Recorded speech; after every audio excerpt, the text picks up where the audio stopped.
임직 투표 결과를 여러분들이 들으셨습니다. 이것이 하나님의 뜻입니다. 우리가 그 어떤 것으로도 달리 설명할 방법은 없습니다. 저는 떨어지는 데는 이골이 난 사람입니다. 사실 요즘에 박사과정 하면은 학교마다 돈이 필요하기 때문에 그냥 어중간하면 다 붙여주거든요. 근데 그렇게 소망했던 박사과정도 저는 떨어졌습니다. 알고 계십니까? 이렇게 잘난 척하지만 실은 박사과정도 떨어진 그런 아픔이 있습니다. 너무 창피했고 너무 속이 상했고요. 그리고 여러분들이 잘 아시지만 저는 군목의 과정 가운데 마지막 대령 진급도 떨어졌습니다. 떨어진 데는 여러 가지 이유들이 있겠지만 하나님의 뜻이구나. 만일 그때 하나님이 길을 막지 않으셨다면 내가 이 대전 장로교회에 올 수가 있었을까? 거꾸로 생각해 보면 너무 감사한 일입니다. 여러분, 임직 투표의 과정들을 통해서 신청을 직접 하셨기 때문에 배로 상처가 크시다. 그런 이야기들도 듣고 또 저도 그렇게 생각하면서 여러분들에게 다시 한번 2배로 격려를 드립니다. 위로를 드립니다. 우리 그분들을 위해서 박수 한번 보내주시기를 바랍니다. 하나님은 아십니다. 여러분이 그동안 남신도에서 여신도에서 얼마나 헌신을 하셨는지, 그리고 보이지 않게 여러분들이 얼마나 많이 섬기셨는지, 또 새벽 재단이나 수요 저녁 재단이나 금요 기도의 재단들에 여러분들이 기도의 향을 얼마나 많이 올려주셨는지, 그래서 저도 살았고 우리 성도들도 살고 있고 우리 모든 교회가 힘을 다시 한번 내보는 것입니다. 거기에 여러분들의 수고와 땀을 잊을 수가 없습니다. 우리 같이 한번 따라합시다. 제가 잘 알고 있습니다. 그렇죠? 여러분들 모두 잘 알고 계시죠? 우리 이번에 임직 후보군으로 이렇게 이름이 오른 것만 해도 감사합시다. 그래서요, 우리 하나님께서 어떻게 역사하시는가를 우리가 꼭 기다리고 목도하시면서 이 고비가 우리들에게 위기가 아니라 새로운 기회가 될 수 있도록 해주시기를 주의 이름으로 부탁드립니다. 성경에 보면은 때를 가리키는 말이 3가지가 있어요. 헬라어로 좀 유명한 말인데 여러분들 한번 저랑 따라 한번 해보실까요? 크로노스, 카이로스, 플레루. 우리가 이제 교회를 어중간히 다니시면 성경에 2가지 때가 있다. 하나는 크로노스, 크로놀로지라는 영어의 그 기원이 되는 거죠.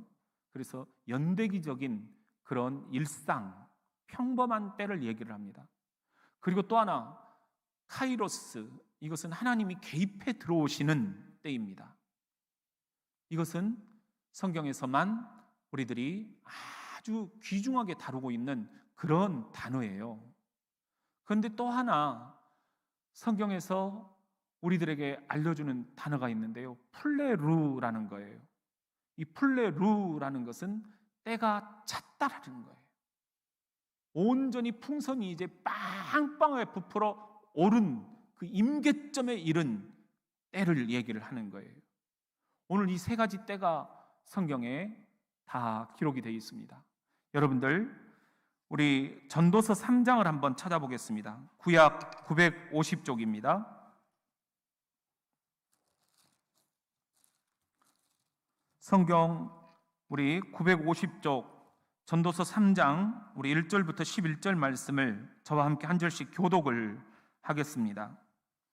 범사에 기한이 있고 천하 만사가 다 때가 있나니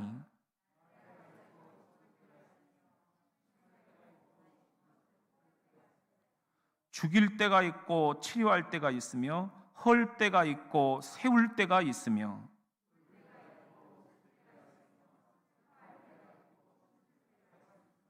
돌을 던져버릴 때가 있고 돌을 거둘 때가 있으며 안을 때가 있고 안는 일을 멀리 할 때가 있으며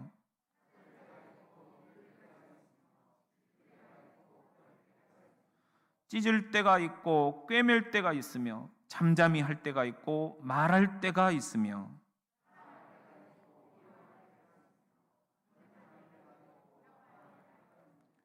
일하는 자가 그의 수고로 말미암아 무슨 이익이 있으랴.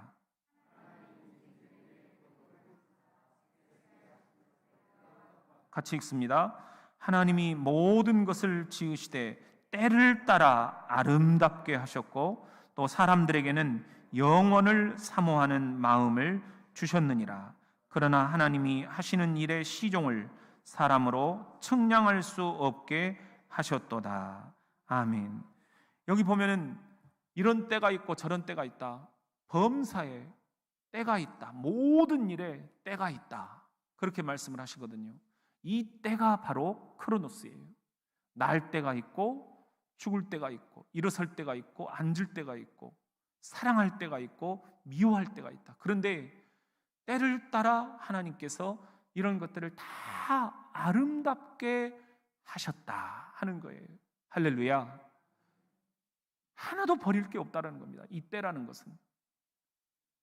그리고 이 일의 시종을, 처음과 끝을 사람들이 미리 짐작하지 못하게 하셨다. 이것도 하나님의 신비라는 거예요. 섭리라는 거예요. 그렇기 때문에 우리들이 이번 임직 결과에 대해서도 낙심하지 말 일입니다. 이런 모든 때가 하나하나 지금 다 하나님 나라 생명책에 기록이 되고 있다. 버릴 것이 하나도 없다.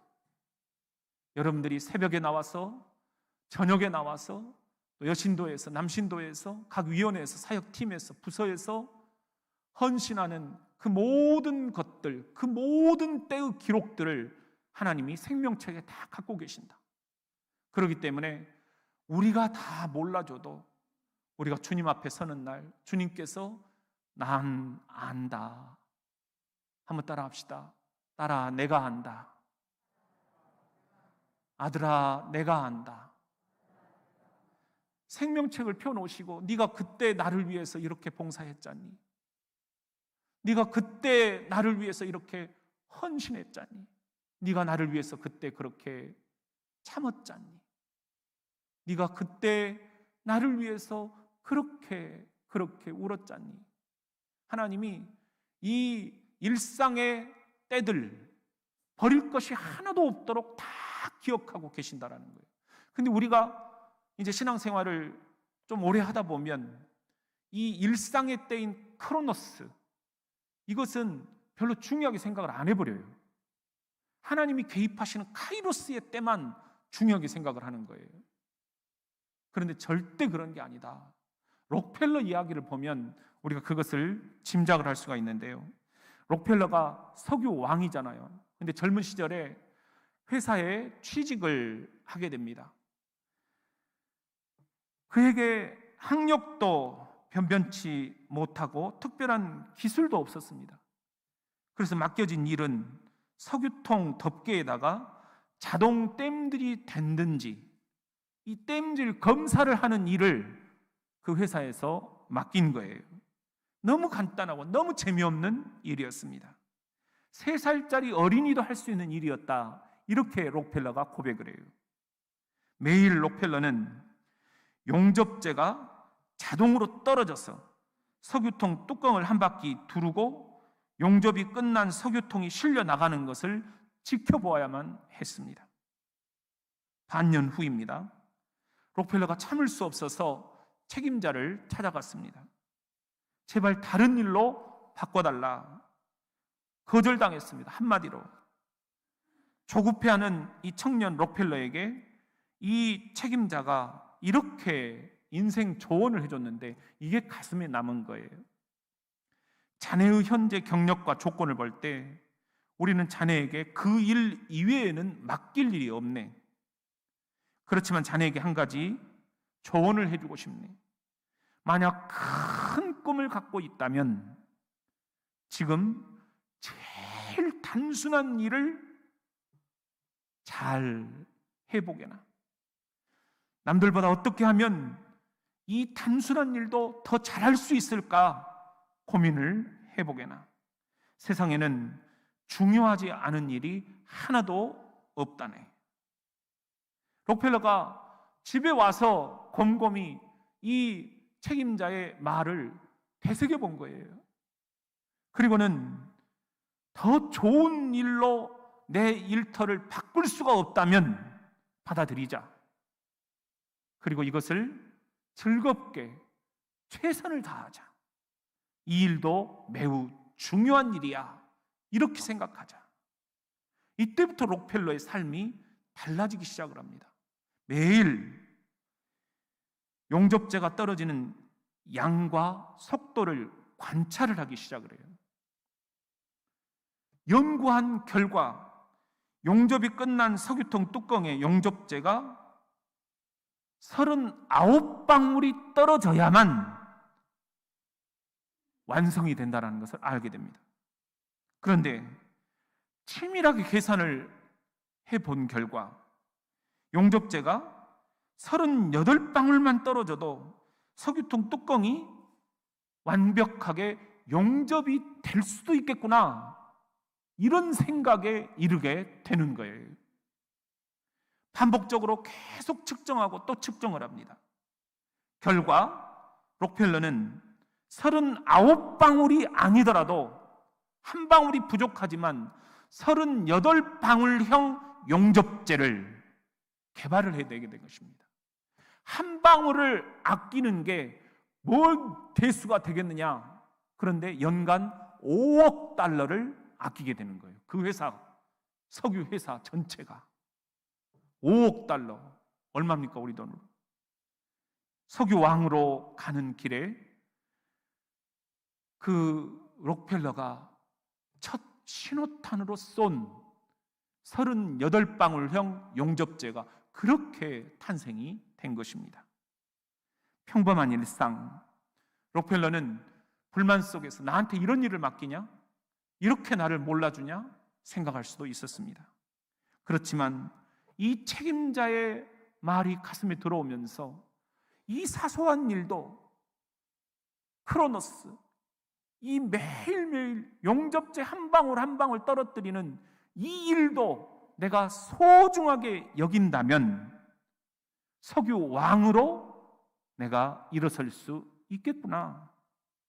그리고 마침내 그는 이 크로노스의 때를 지나서 석유 왕이 되는 카이로스의 때를 맞이하게 되는 것입니다.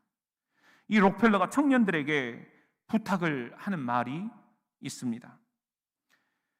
누군가가 찾아와서 취업을 시켜달라고 하면 젊은이 여러분, 나는 그 젊은이에게 이렇게 묻곤합니다. 참고하세요. 당신은 그 일을 열심히 하고 있습니까? 자질그레한 그 일까지도 성실히 하고 있습니까?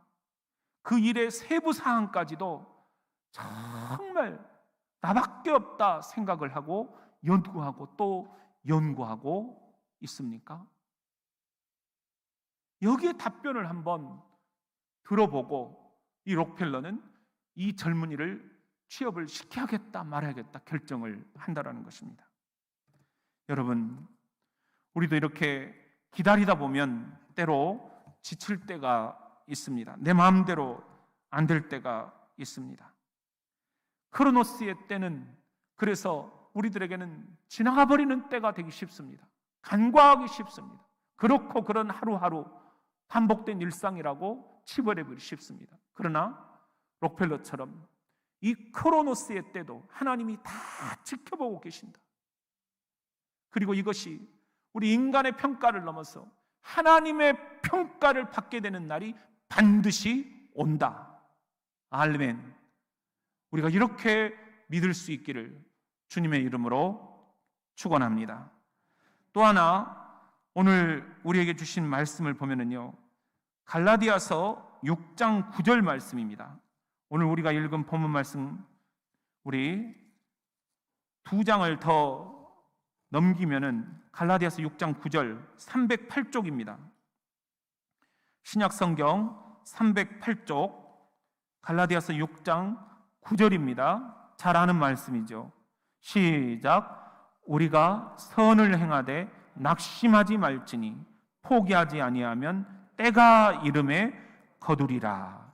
여기도 때가 나와요. 때가 이름에 거두리라. 누가? 선을 행하되 낙심하지 아니하는 자가 때가 이름에 거두리라. 이때의 때가 바로 카이로스의 때입니다. 하나님이 개입하시는 때입니다. 이것을 신학에서는 임산부로 해석을 하고 있는데요. 여러분들 임산부가 10달을 이렇게 아기를 잉태하고 있잖아요. 그 10달의 하루하루가 크로노스입니다. 때로는 힘들 때가 있고 때로는 이 아기가 발을 차는 그 소리를 들으면서 너무 신기할 때도 있고 그리고 언제 아이고 출산을 하려나 너무 기다려질 때도 있고 또 호기심이 생겨서 빨리 나왔으면 좋겠다 싶을 때도 있고 또 때로는 그 아기와 함께 부부가 이 아기의 발차는 소리를 들으면서 정말 이때가 너무 좋은 때구나 느낄 때가 있어요. 이게 크로노스의 때입니다. 그러다가 여러분 10달이 딱 됐을 때 진통을 하게 되잖아요. 이게 카이로스의 때입니다. 하나님이 개입해 들어오시는 때입니다. 저희 아이들 낳을 때 첫째가 바로 안 나오는 거예요. 8시간을 아내가 그 위에서 진통을 하는 거예요. 너무 배가 고프니까 아내가 나한테 햄버거를 하나 좀 사오라고 그러더라고요. 그래서 사갔는데 아내가 그것을 못 먹겠다는 거예요. 그리고는 그냥 나한테 먹으래요. 그래서 먹었어요. 먹었다고 나한테 그냥 막 머리채를 쥐어 뜯으려고 그러는 거예요. 나는 굉장히 솔직한 편입니다. 먹으라고 해서 먹은 거예요. 근데 그걸 먹고 있냐 하면서 막 하는데 내가 생각해 보니까 진짜 내가 참 너무 미숙한 거죠. 아내가 8시간을 진통을 하고 있는데 얼마나 진통이 심하면 배가 고플까? 그걸 이해를 해 주셔야 되는데 햄버거를 옆에서 먹고 있었어요. 여러분, 이게 카이로스의 때입니다. 10달의 크로노스의 때가 지나서 진통을 하는 이 8시간의 카이로스의 때, 이건 위기입니다. 매우 위태로우면서도 또한 기회입니다. 그래서 위기다 그러는 것입니다. 그런데 성경에는 하나의 때가 또 있다라는 거예요. 이게 오늘 우리가 읽은 갈라디아서 4장 4절 말씀이에요. 우리 같이 한번 펴서 읽어보겠습니다. 306쪽 갈라디아서 4장 4절 말씀입니다. 시작. 때가 참에 하나님이 그 아들을 보내사 여자에게서 나게 하시고 율법 아래에 나게 하신 것은 율법 아래에 있는 자들을 속량하시고 우리로 아들의 명분을 얻게 하려 하심이라. 이러므로 너희가 아들이므로 하나님이 그 아들의 영을 우리 마음 가운데 보내사 아빠 아버지라 부르게 하셨느니라. 그러므로 네가 이후로는 종이 아니요 아들이니 아들이면 하나님으로 말미암아 유업을 받을 자니라. 아멘. 아멘. 여기 보면은 뭐라고 그랬어요? 갈라디아서 4장 4절에 때가 참에 그랬죠. 아까 임산부가 10달을 아기를 잉태하고 있는 이 시간들을 크로노스의 때다. 연대기적인 시간들, 평범한 일상이다 그랬어요. 그런데 진통이 시작되면서 8시간 동안 하나님이 개입해 들어오신다는 거죠. 이것은 위기의 때이면서 동시에 새로운 역사가 시작되는 기회의 때다라는 거예요. 이걸 카이로스의 때다 말씀을 드렸어요. 그런데 진통으로 모든 것이 끝나지 않습니다. 어떤 이들은 너무너무 위태로운 고비를 겪기도 하고요. 또 어려운 일들이 생기고 하더라고요. 그래서 아기가 태어난다라는 것은 보통 일이 아닌 거예요. 세상이 태어나는 거예요.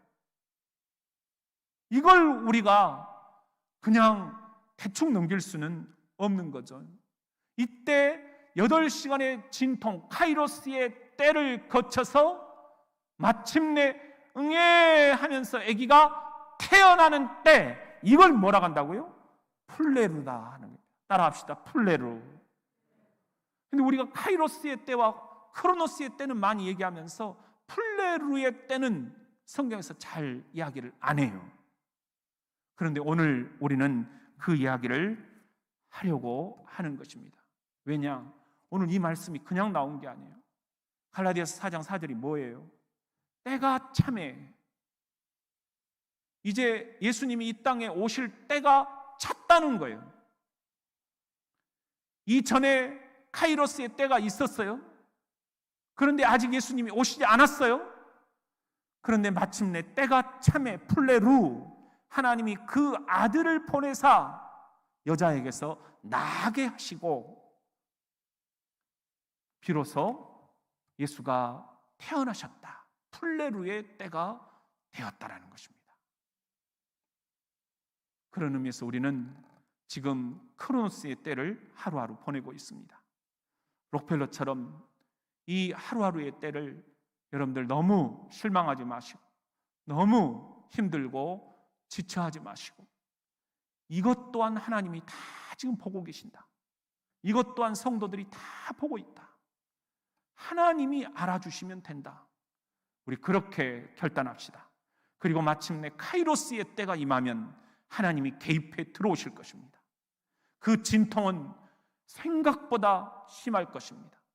그렇지만 그 카이로스의 때가 마침내 풀레루의 때가 되어서 때가 참에 아기가 태어나는 놀라운 역사가 있게 될 것입니다.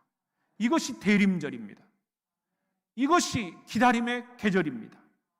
그러므로 우리는 크로노스의 때를 잘 기다려야 되고, 또한 하나님 개입해 들어오시는 이 위기의 때를 잘 기다려야 되고, 마침내 때가 참에 아기가 잉태하는, 예수가 태어나는 그 성탄의 풀레루의 때를 기다릴 수가 있어야 될 것입니다. 월드컵 16강 12년을 기다렸다고 하잖아요. 풀레루의 때가 참에 포르투갈을 이겨버린 거예요. 이 때가 여러분에게도 곧 올 것입니다. 기도하겠습니다.